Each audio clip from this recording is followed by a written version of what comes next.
Assalamualaikum warahmatullahi wabarakatuh. Perkenalkan, nama saya Tasya Indah Firdausi, nomor hadir 40 dari kelas A.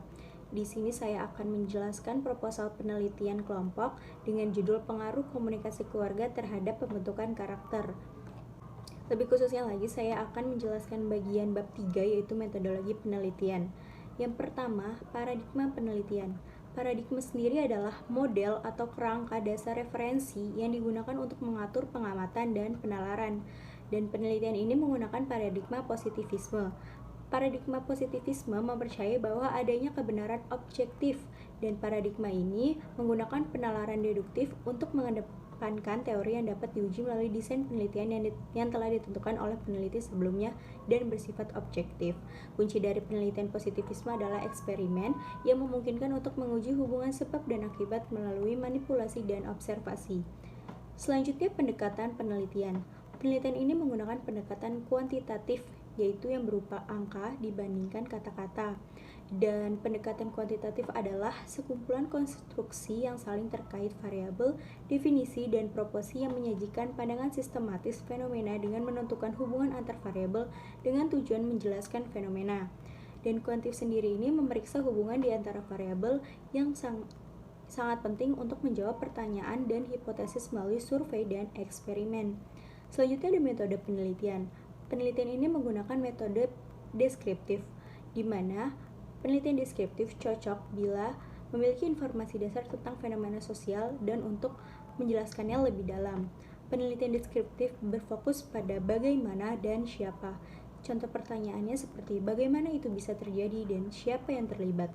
Penelitian deskriptif menggunakan sebagian besar teknik pengumpulan data berupa survei, penelitian lapangan, analisis isi, dan penelitian komparatif historis. Selanjutnya ada jenis penelitian.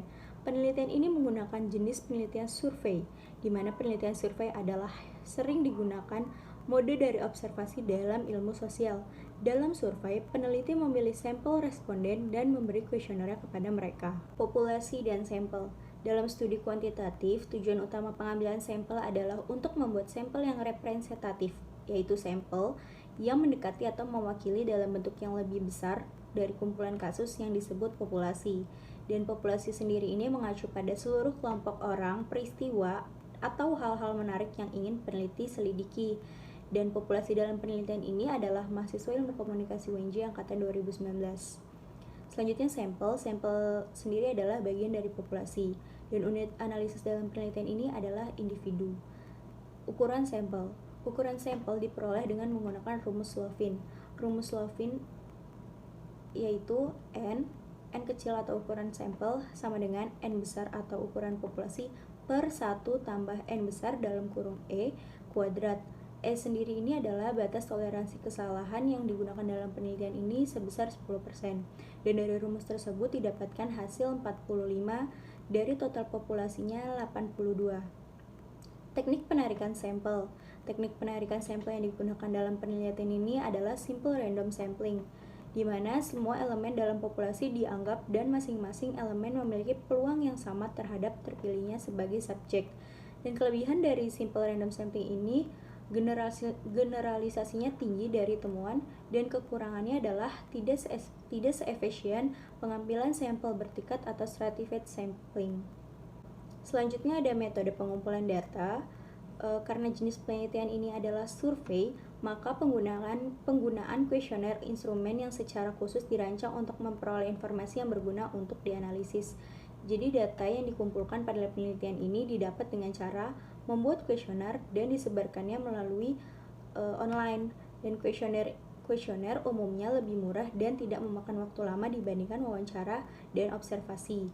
Kuesioner yang digunakan oleh penelitian ini berupa Google Form yang disebar melalui sosial media kepada mahasiswa ilmu komunikasi UNJ angkatan 2019.